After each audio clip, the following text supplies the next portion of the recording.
Dear students, आज हम लोग 10th का साइंस का फर्स्ट टॉपिक डिस्कस करेंगे, केमिकल रिएक्शंस एंड इक्वेशंस। आपके दिमाग में कुछ ऑब्जर्वेशंस या कुछ एक्टिविटी जो डेली लाइफ की ऑब्जर्वेशंस हैं, डेली लाइफ की एक्टिविटी हैं, वो आता होगा जहन में, हर किसी के जहन में आता होगा कि जैसे मान लीजिए कि एक लोहे का छड़ बिल्डिंग मटेरियल है, घर का में मकान बनाने में यूज होता है। अगर उसको थोड़ा मॉइस्ट जगह पर छोड़ दिया जाए दिनों, हफ्तों, महीनों, क्या कोई चेंज आपको नज़र आता है? उसमें ज़रूर नज़र आता होगा। ठीक उसी तरह से आपने देखा होगा कि सेब, जैसे सेब फ्रूट है, सेब काट के आप खा रहे हैं और उसी समय आपका फ़ोन आ जाता है, आप कहीं फ़ोन सुनने चले जाते हैं और आधा उसका टुकड़ा रह जाता है टेबल पर। आप देखते हैं कि वो टुकड़ा कुछ दिन के बाद या कुछ देर के बाद कलर चेंज करने लगता है। ऐसा क्यों होता है? गर्मी के दिन में दूध आया, मान लीजिए डेयरी से दूध आया, पॉकेट वाला दूध आया, चाहे ऐसे ओपन दूध आया और गलती से छूट गया बाहर, फ्रिज में नहीं रखा गया, क्या होगा? वही होगा कि वो दूध फट जाएगा। ठीक उसी तरह से छड़ के साथ क्या होगा? उसमें रस्टिंग हो जाएगी, सेब के साथ ब्राउन हो जाना। पोटैटो चिप्स, लेज, ये सब खाते हैं आप।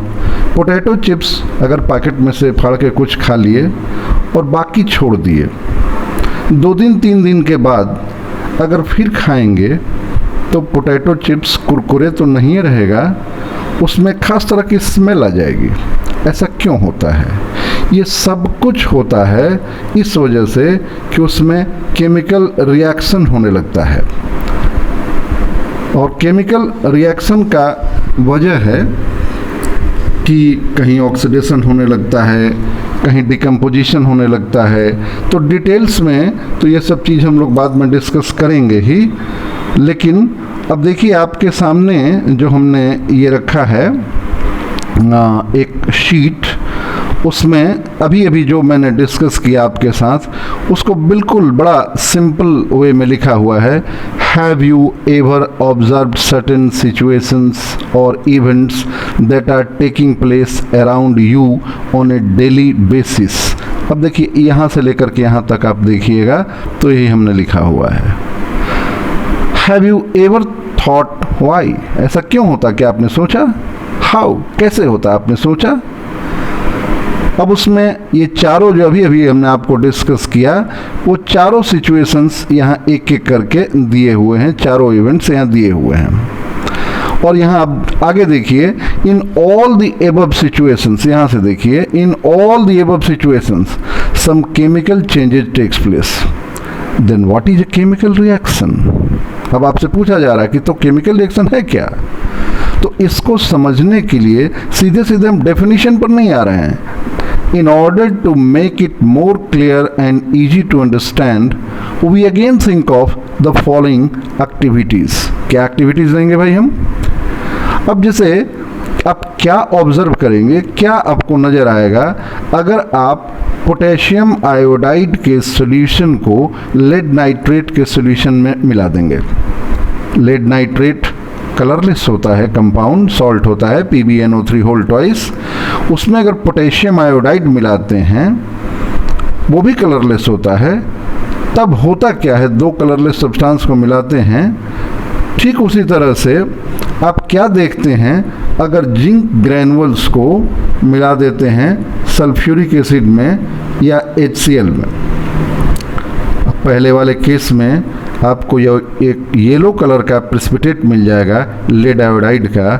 ठीक उसी तरह से दूसरे वाले केस में हाइड्रोजन गैस लिबरेट होगी जब जिंक रिएक्शन करेगा डाइल्यूट सल्फ्यूरिक एसिड के साथ या डाइल्यूट हाइड्रोक्लोरिक एसिड के साथ। तो इन सिचुएशंस के बेसिस पर, इन एक्टिविटीज़ के बेसिस पर हम इस पोजीशन में आते हैं, हम ये कहने में समर्थ होते हैं कि एक chemical reaction can take place with change of state. किसके साथ? Change of state. अब उसमें देखिए 2H2 plus O2 2H2O example में दिखाया हुआ है। भाई हाइड्रोजन गैसेस स्टेट में है, ऑक्सीजन गैसेस स्टेट में है, और जब हाइड्रोजन का कंबशन होता है, ऑक्सीजन सपोर्ट करके इसको जलाता है तो वाटर बन जाता है जो लिक्विड स्टेट में मिलता है। ठीक उसी तरह से इवोल्यूशन ऑफ गैस, अभी आपने देखा कि सल्फ्यूरिक एसिड के साथ अगर जिंक की प्रतिक्रिया कराते हैं, उसके साथ रिएक्शन करवाते हैं तो हाइड्रोजन गैस मिलती है। तीसरी चीज़ कह रहा है फॉर्मेशन ऑफ प्रेसिपिटेट, या कोई चेंज इन कलर हो। अभी PbNO3 होल ट्वाइस का आप एग्जाम्पल समझा रहे थे हम आपको कि पोटेशियम आयोडाइड उसमें मिलाएंगे तो एक येलो कलर का प्रेसिपिटेट मिलेगा PbI2 यानी लेड आयोडाइड का। या फिर चेंज इन टेम्परेचर, जैसे मान लीजिए कि क्विकलाइम है, कैल्शियम ऑक्साइड है, चूना जिसको कहा जाता है। चूना को पहले वाइट वॉश किया जाता था, आजकल तो एमल्सन आ गया, ऑयल पेंटिंग आ गया। पहले खास करके देहातों में चूना पेंट किया जाता था, तो जब पानी में उसको डाला जाता था चूने को, तो चूना क्या करता था, हीट रिलीज करता था, और उस समय अगर आप उंगली डाल दीजिए तो आपकी उंगली जल जाती थी, यानी कुछ ना कुछ हीट रिलीज करता था वहाँ पर। तो chemical reaction can take place with change of state, with evolution of gas, with formation of precipitate, with change in temperature। ठीक है, अब क्या करेंगे हम, अब आते हैं हम केमिकल रिएक्शन पर। केमिकल रिएक्शन क्या होते हैं? तो भाई ये एक प्रोसेस है जिसमें एक या एक से अधिक सब्सटेंस कन्वर्ट हो जाते हैं डिफरेंट सब्सटेंसेस में। एक या एक से अधिक सब्सटेंस जब रिएक्ट करेंगे तो एक सब्सटेंस भी बन सकता है, एक से अधिक सब्सटेंस भी बन सकता है। तो a process in which one or more substances are converted into different substances having different properties is known as a chemical reaction. In a chemical reaction, only rearrangement of atoms takes place and no new atoms are formed। ध्यान देने की बात यह है कि मैंने कहा कि no new atoms are formed, ये मैंने नहीं कहा कि no new substance are formed. तो फिर तो केमिकल रिएक्शन होगा कैसे? केमिकल रिएक्शन में तो नए सब्सटेंस बनेंगे, लेकिन ये breaking of the bond and making of the bond, जब रिएक्टेंट में ब्रेकिंग ऑफ द बॉन्ड होगा in a chemical reaction, only rearrangement of atoms takes place and no new atoms are formed. Rearrangement हो जाएगा और इस तरह से product का फॉर्मेशन हो जाएगा। तो भाई ये रिएक्टेंट और प्रोडक्ट्स क्या हैं? तो वो सब्सटेंस जो केमिकल रिएक्शन के लेफ्ट हैंड साइड में होते हैं वो रिएक्टेंट होते हैं, जो राइट हैंड साइड में होते हैं वो प्रोडक्ट होते हैं। तो फिर केमिकल इक्वेशन क्या होते हैं? तो केमिकल इक्वेशन एक रिप्रेजेंटेशन है, किस चीज़ का भाई? तो केमिकल रिएक्शन का। तो the schematic representation of A chemical reaction, देखिए इस लाइन को, with the help of symbol and formula of various species involved is called a chemical equation. अब देखिए यहाँ representation writing a chemical equation के तहत एक वर्ड इक्वेशन को, जैसे मैग्नीशियम प्लस ऑक्सीजन, तो यहाँ लिख दिया गया मैग्नीशियम ऑक्साइड। तो a word equation can be represented by chemical equation as, देखिए यहाँ लिखा हुआ है कि magnesium plus oxygen magnesium oxide, तो यहाँ दिखाया गया Mg plus O2 MgO। Now the question arises, does the above written chemical equation truly represent the chemical reaction? अब सवाल उठता है कि क्या ये जो केमिकल इक्वेशन लिखा हुआ है Mg प्लस O2 MgO, ये ट्रू सेंस में एक केमिकल इक्वेशन को रिप्रेजेंट करता है जो मैग्नीशियम और ऑक्सीजन के बीच हो रहा है? आंसर होता है no. Why? Again the question arises, why? And again the answer is law of conservation of mass has not been followed, which tells that the mass of reactant is equal to the mass of products in a chemical reaction। इस line पर focus कीजिएगा। law of conservation of mass has not been followed, which tells that the mass of reactant is equal to the mass of products in a chemical reaction। यानी conclusion ये निकला कि a chemical equation needs to be balanced in order to comply with the law of conservation of mass which truly represents a chemical reaction।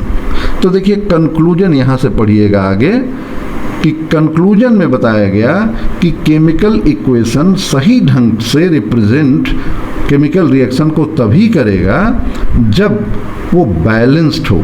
इसलिए जो Mg+O2 लिखा हुआ है MgO, ये कैसे लॉ ऑफ कंजर्वेशन ऑफ मास को नहीं फॉलो करता है? तो देख लीजिए यहाँ पर आप देख रहे हैं मैग्नीशियम का 24 मास होता है, मैंने इक्वेशन के नीचे लिख रखा है, ध्यान दीजिएगा। ऑक्सीजन का 2 × 16 32, दोनों मिलकर के 56 हो गया, लेकिन कितना मिला प्रोडक्ट में? 40 ग्राम। भाई 16 ग्राम गया कहाँ?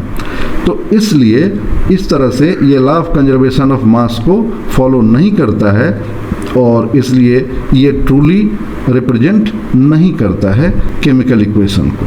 ठीक है, तो अब देखिए फाइनली 2Mg+O2 2MgO हमने लिख दिया है। अब आते हैं कि बैलेंसिंग क्या होता है, कैसे बैलेंस करते हैं केमिकल इक्वेशन को। तो देखिए इसमें हीट एंड ट्रायल मेथड होता है, जिसका मतलब ही होता है काटो-पीटो मेथड। ये बिल्कुल आपके स्किल पर डिपेंड करता है कि आप कितने स्किलफुल हैं कि हीट एंड ट्रायल मेथड से रिएक्शन को बैलेंस कर लेते हैं। क्योंकि आगे आप जब जाइएगा 11th क्लास में जाइएगा तो वहाँ पढ़िएगा आयन इलेक्ट्रॉन मेथड पढ़िएगा, वहाँ ऑक्सीडेशन नंबर मेथड पढ़िएगा, तो उसमें सर्टेन अलग से रूल्स हैं। लेकिन यहाँ जो हीट एंड ट्रायल का मतलब ही होता है काटो-पीटो, और उसमें एक ख़ास चीज़ ध्यान देने की ज़रूरत होती है कि पहले जो बैलेंसिंग किया जाता है पहले स्मॉल डिजिट से, जैसे देखता है 2 पहले लगा के देखेंगे, 3 पहले लगा के देखेंगे। और बैलेंसिंग का मतलब कि रिएक्टेंट के लेफ्ट हैंड साइड में जितने नंबर ऑफ एटम्स हैं राइट हैंड साइड में भी उतने ही एटम हो जाना चाहिए। यहाँ ध्यान दीजिए बैलेंसिंग ऑफ केमिकल इक्वेशन एक एग्जाम्पल लिया गया है और आप यहाँ कुछ स्टेप्स दिखाए गए हैं। Right the skeletal equation. Skeletal equation किसको कहा जाता है? जो बैलेंस नहीं हो। जैसे देखिए Fe+H2O Fe3O4+H2।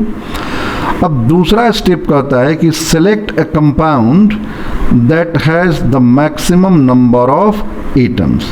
अब वो पूरे में रिएक्टेंट और प्रोडक्ट में आपको खोजना होगा कि मैक्सिमम नंबर ऑफ एटम्स किस में है।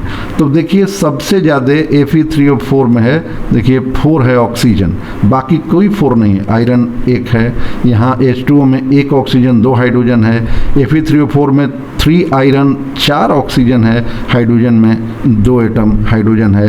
तो कुल मिला जुला करके select the compound that has the maximum number of atoms, वो Fe3O4 निकल के आ रहा है, यहाँ लिखा हुआ है। तीसरा स्टेप कहता है कि बैलेंस ऑक्सीजन। क्यों भाई ऑक्सीजन को ही बैलेंस कीजिए? पहले यहाँ देखिए लिखा हुआ balance oxygen as it has maximum number of atoms by multiplying H2O on LHS by 4। कैसे करेंगे इसको? तो इसको पहले H2O में 4 लगा देंगे। क्यों? लेफ्ट हैंड साइड में H2O है, 4 जैसे ही लगाएंगे कि ऑक्सीजन 4 एटम हो जाएगा और उधर भी 4 एटम ऑक्सीजन है, तो ऑक्सीजन तो बैलेंस हो गया।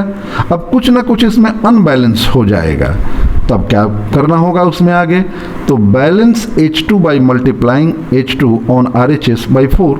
अब चूंकि यहाँ H2 हो गया 4H2 हो गया ना, तो अब हाइड्रोजन को बैलेंस करने के लिए इधर 4 कर दिया। अब जब इधर 4H2 कर दिया, Fe3O4 यहाँ है, तो अब देखिए आपको आयरन अनबैलेंस रहेगा। तब balance iron by multiplying it on LHS by 3। अब LHS में 3 लगा देंगे, मल्टीप्लाई हो जाएगा। अब देखिए आगे हम देखेंगे कि हाउ इस तरह से, जैसे हमने तो लिया एक एग्जाम्पल Fe+H2O Fe3O4, अब बाकी और भी बहुत सारे एग्जाम्पल्स हैं जिनको ले करके आप बैलेंसिंग कर सकते हैं। कुछ NCERT बुक में होंगे, कुछ रेफरेंस बुक से भी ले सकते हैं।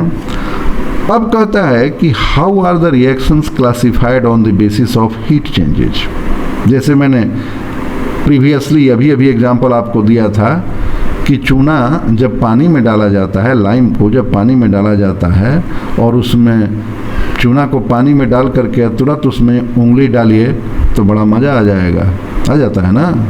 कारण क्या है? उंगली के जलने का डर होता है। तो अब हम यहाँ चर्चा करेंगे कि how are the reactions classified on the basis of heat changes. तो अब जैसे देखिए इसमें टाइप्स ऑफ रिएक्शन हम दो लिए हैं, एक एक्सोथर्मिक, यहाँ ध्यान दीजिए, और दूसरा एंडोथर्मिक, ठीक है, और दोनों के एग्जाम्पल्स भी लिए गए हैं। अब एक्सोथर्मिक क्या है? These are the reactions in which heat is evolved. यहाँ देखिए all combustion reactions are exothermic. कहीं भी कंबशन हो रहा हो, वो कार्बन जल करके कार्बन डाइऑक्साइड बनाए, या फिर सल्फर जल करके सल्फर डाइऑक्साइड बनाए, या फिर मीथेन जल करके कार्बन डाइऑक्साइड और स्टीम दे, ये सभी के सभी एक्सोथर्मिक रिएक्शन है, क्योंकि ये कंबशन रिएक्शंस हैं। तो these are the reactions in which heat is evolved. जैसे burning of hydrogen in air, तो 2H2 + O2 2H2O heat evolve करेगा। और यहाँ burning of natural gas, methane को कहा जाता है नेचुरल गैस। नेचुरल गैस जब ऑक्सीजन में जलाया जाएगा, एयर में जलाया जाएगा, तो CO2 गैस और स्टीम दोनों प्रोड्यूस होगा, साथ ही साथ हीट एंड लाइट प्रोड्यूस होता है, तो वो एक एक्सोथर्मिक रिएक्शन होगा। अब एंडोथर्मिक रिएक्शन होगा, these are the reactions in which heat is absorbed. देखिए रिएक्शंस किसी कारण से लगता है कि यहाँ छूट गया है, लिखा नहीं पाया है। These are the reactions in which heat is absorbed. All decomposition reactions are endothermic. Heating of calcium carbonate is one of the examples. आप देखेंगे CaCO3 जो कैल्शियम कार्बोनेट का फॉर्मूला है, लाइमस्टोन भी कहा जाता है इसको हीट किया जाता है, तो CaO + CO2। तो भाई रिक्वायरमेंट ऑफ हीट हुई ना, कैल्शियम कार्बोनेट को टूट करके CaO + CO2 देने में रिक्वायरमेंट हीट की हो गई, तो इसलिए ये एंडोथर्मिक रिएक्शन है। अब आगे हम देखेंगे टाइप्स ऑफ केमिकल रिएक्शंस। ये बहुत ही इंपॉर्टेंट, अभी तक जो भी पढ़ते आए हैं सब इंपॉर्टेंट है, लेकिन ये बहुत इंपॉर्टेंट है और हर साल इससे बोर्ड में क्वेश्चन आते हैं। अब अगर आप ध्यान देंगे तो देखिए बीच में हमने यहाँ टाइप्स ऑफ रिएक्शन दिखाया है, ध्यान दीजिएगा, और 5 ब्रांचेज यहाँ से हमने कर दिया है। यहाँ कॉम्बिनेशन रिएक्शन लिखा है, यहाँ डिस्प्लेसमेंट रिएक्शन लिखा है, यहाँ डिकम्पोजिशन रिएक्शन लिखा है, देखिए बीच में यहाँ पर रेडॉक्स रिएक्शन शो किया है, यहाँ डबल डिस्प्लेसमेंट शो किया है, ठीक है। अब आप ध्यान दीजिए इन सारे में हमने एग्जाम्पल्स डिस्कस किया है। Let us start with combination reaction. अब सबसे पहले हम देखते हैं कॉम्बिनेशन रिएक्शन। तो ध्यान दीजिए कॉम्बिनेशन रिएक्शन जहां हमने ये मेंशन किया है कॉम्बिनेशन रिएक्शन को, वहीं उसका डेफिनेशन भी दिया है, 2 or more reactants combine together to form a single product। अब देखिए सल्फर और ऑक्सीजन ये 2 डिफरेंट रिएक्टेंट हैं और मिलकर के सल्फर डाइऑक्साइड बना रहे हैं, यानी सल्फर का जलना, सल्फर डाइऑक्साइड का बनना, ये कॉम्बिनेशन रिएक्शन है। एडिशन रिएक्शन भी इसको कहा जाता है। अब जैसे बर्निंग ऑफ मैग्नीशियम रिबन, देखिए यहाँ पर ये रिएक्शन दिखाया मैंने, Mg + O2 MgO बैलेंस दिखाया गया है, तो ये दोनों कॉम्बिनेशन रिएक्शन है। अब आप कॉम्बिनेशन के बाद सीधे आइए डिस्प्लेसमेंट, फिर हम डिकम्पोजिशन डिस्कस करेंगे। तो कॉम्बिनेशन डिस्कस करने के बाद हम बात कर रहे हैं डिस्प्लेसमेंट की। यहाँ ध्यान दीजिएगा रिएक्शन, ये यहाँ जो डेफिनेशन दिया हुआ है, the reaction in which a more reactive element displaces a less reactive element from its compound. ध्यान देने की बात यह है कि यहाँ से बोर्ड में निश्चित रूप से क्वेश्चन पूछे जाते हैं और क्वेश्चन ऑब्जर्वेशन बेस्ड होते हैं। देखिए 2 रिएक्शन यहाँ दिखाए हुए हैं आपको, ध्यान दीजिएगा, दोनों पर हम चला रहे हैं, ये इंगित कर रहे हैं, इंडिकेट कर रहे हैं आपको कि Fe + कॉपर सल्फेट, दोनों के स्टेट लिखे हुए हैं। देखिए Fe के नीचे वहाँ सबस्क्रिप्ट में लिखा हुआ है S और COSO4 के आगे लिखा हुआ है AQ फॉर एक्वस होता है, माने सोल्यूशन में है। Fe + COSO4 gives FeSO4 aqueous + CuS यानी सॉलिड। यहाँ पर एक डिस्प्लेसमेंट होता है, किस बात का? आयरन डिस्प्लेस करता है कॉपर को, कॉपर सल्फेट के सॉल्यूशन से बना देता है FeSO4 और कॉपर को अलग कर देता है। यहाँ क्वेश्चन आपका ऑब्जर्वेशन बेस्ड पूछा जाता है कि what do you observe when a piece of iron is dipped या प्लेस्ड या dropped in a copper sulphate solution. तो आंसर होता है कि iron being more reactive than copper can displace copper from its solution and blue coloured solution of copper sulphate changes to greenish one. अब अगेन case आता है zinc plus HCl का, यानी जिंक ग्रैनुअल्स और हाइड्रोक्लोरिक एसिड। तो पहले भी देख चुके हैं आप, जैसे हाइड्रोजन गैस जब बता रहे थे केमिकल रिएक्शन, तो formation of precipitate, evolution of gas, सब शुरू के इंट्रोडक्शन में ही हमने बताया है। तो ये भी डिस्प्लेसमेंट है। जिंक जो है वो हाइड्रोजन को डिस्प्लेस कर देता है मिनरल एसिड में से, और ये एक बड़ा इम्पॉर्टेंट रिएक्शन ये भी बताने के लिए होता है कि हाइड्रोजन के ऊपर जितने भी मेटल हैं जिनको एक्टिव मेटल्स कहा जाता है, वो हाइड्रोजन को डिस्प्लेस कर देते हैं एसिड में से और हाइड्रोजन गैस रिलीज कर देते हैं। तो कॉम्बिनेशन रिएक्शन आपने देखा, डिस्प्लेसमेंट रिएक्शन आपने देखा। Now let us go for decomposition reaction. Decomposition का मतलब क्या होता है? टूटना। अब टूटना अनेक तरह से होगा। ये very very important board question यहाँ हैं। बार बार इस उंगली की तरफ देखिए, यहाँ जो देखिए हम जो इंडिकेट कर रहे हैं इसकी तरफ देखिए। डेफिनेशन में लिखा हुआ है a single reactant break down to give 2 और मोर प्रोडक्ट्स। 2 या 2 से अधिक प्रोडक्ट। अगर कोई सिंगल रिएक्टेंट ब्रेक डाउन होता हो, तो अगर प्रोडक्ट देता हो ब्रेक डाउन हो करके, तो इसको टूटना कहा जाएगा, डिकम्पोजिशन कहा जाएगा। और ये डिकम्पोजिशन डिफरेंट तरह से हो सकता है। कभी हीट के प्रेजेंस में, रेड में तीनों इक्वेशन यहाँ शो किया हुआ है, बारी बारी से देखिएगा।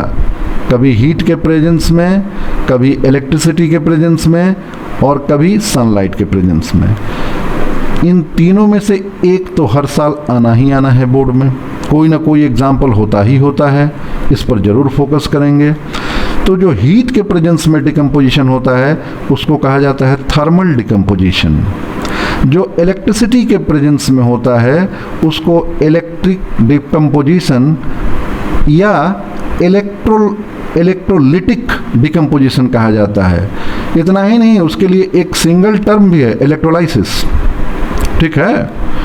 और उसी तरह से अगर सनलाइट के प्रेजेंस में डिकम्पोजिशन होता है तो उसको कहा जाता है फोटोकेमिकल डिकम्पोजिशन। मैंने 3 कहा, thermal decomposition, electrolytic decomposition and photochemical decomposition.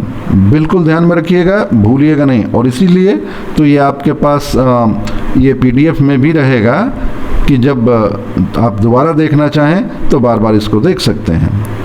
अब बात करेंगे हम रेडॉक्स रिएक्शन की। अब देखिए, रेडॉक्स रिएक्शन होता है ऑक्सीडेशन और रिडक्शन, जिसमें दोनों साथ साथ हो। जिस रिएक्शन में, जिन रिएक्शंस में ऑक्सीडेशन और रिडक्शन दोनों साथ साथ हों, उनको रेडॉक्स रिएक्शन कहा जाता है। जैसे इलेक्ट्रोलिसिस एक इसका बेस्ट एग्जाम्पल होता है, क्योंकि इलेक्ट्रोलिसिस में ऑक्सीडेशन और रिडक्शन दोनों होता है। अब डेफिनेशन क्या है भाई? तो reaction in which both oxidation and reduction occur simultaneously is called redox reaction. ठीक है। अब जिसे तो फिर ऑक्सीडेशन क्या है भाई? तो loss of electron from any species, इसको ऑक्सीडेशन कहा जाता है। एग्जाम्पल देखिए, सोडियम एक इलेक्ट्रॉन लूज करेगा, सोडियम आयन बनेगा, प्रोसेस कहलाएगा oxidation. Gain of electron to any species is called reduction. अब जैसे देखिए यहाँ Fe3+ लिखा हुआ है और उसको एक इलेक्ट्रॉन दिया जा रहा है, वो Fe2+ बन जा रहा है। Fe3+ का मतलब आयरन में से 3 इलेक्ट्रॉन निकल चुका है, वो फेरिक स्टेट में है। एक इलेक्ट्रॉन अगर और उसको दे दिया जाए, गेन कर ले वो, तो वो फेरस स्टेट में आ जाएगा। तो फेरिक से फेरस का बनना जो होता है उसको कहा जाता है रिडक्शन। और इस तरह से एक यहाँ एग्जाम्पल दिया गया है जो दोनों एक साथ हो रहा है, उसका एग्जाम्पल है, रेडॉक्स का एग्जाम्पल है H2S + Cl2 S + 2HCl। अब यहाँ देखिए Cl की तरफ से एरो दिखाया हुआ है, HCl को यहाँ रिडक्शन हो रहा है, और H2S की तरफ से एरो दिखा रहा है सल्फर को, यहाँ ऑक्सीडेशन हो रहा है। तो जिसका ऑक्सीडेशन हो रहा है वो रिड्यूसिंग एजेंट कहलाता है, जिसका ऑक्सीडेशन हो रहा है वो रिड्यूसिंग एजेंट कहलाता है, और जिसका रिडक्शन हो रहा है वो ऑक्सीडाइजिंग एजेंट कहलाएगा। यानी इस रेडॉक्स रिएक्शन में हाइड्रोजन सल्फाइड जो होगा वो रिड्यूसिंग एजेंट होगा, और क्लोरीन जो होगा वो ऑक्सीडाइजिंग एजेंट होगा।